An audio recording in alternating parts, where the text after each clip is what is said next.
गाडी खाली करून आपण तिथं झोपलो होतो. सकाळ सकाळ गार लागत होतं लय. 5 वाजता आली बघा जाग. या देव बघा डोंगराडानं आला होता वर. त्याचं घेतलं पहिलं दर्शन. तिबाचा घेतला आशीर्वाद. काचबीत साफ केली. म्हणलं चला मारूया कल्टी. आणि धरला की सूर बघा विशाखापट्टणमच्या दिशेनं. 300 किलोमीटर विशाखापट्टणम होतं. डोंगरातनं जायचं होतं. थंडी घालवाय बघा चहाचा पहिला आधार घेतला. चहाचं 2 घोट घेतलं. ते कसाय डोंगर नाद करती काय यावंच लागतंय ओडिसाला.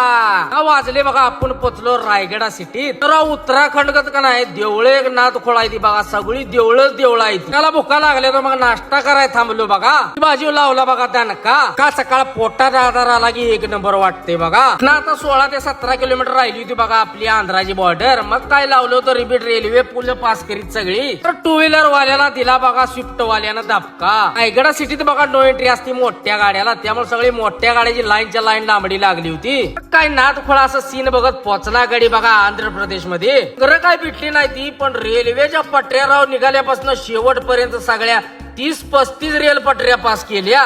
बारीक असं ब्रिज होतं. सिंगल गाडी बसायची ब्रिजवर. कडे बघा ट्रकवाली ट्रॅक्टरवाली अशा भात्याच्या गंजी घेऊन असतील. कसा आहे अरे भूक लागली होती दाबून. मग काय बिर्याणी वाला भेटला. बिर्याणी लावला बघा दणका. कसा आहे लेग पीस बघा लावलं रिपीट. डायरेक्ट पोचला गडी बघा विजयनगरमला. तर गाडी म्हटली तुमचं बागले आमच्या पोटाकडे बी बघा. बघतो बाया म्हटलं तुझ्याकडे थांब. मग काय डिझेल टाकी केली बघा फुल. विशाखापट्टणमच्या अलीकडेच थांबलं. म्हटलं इकडनं मेडिसिन कंपन्या जास्त आहेत. इकडच माल निघतोय. पण काय दिवसभर राव मालच नाही. मग म्हटलं चला आता धरूया विशाखापट्टणमला ऑफिसचा रस्ता. तिथनं न जाता आपण आलो बघा बायपास न. म्हटलं बायपासनं सान जातंय.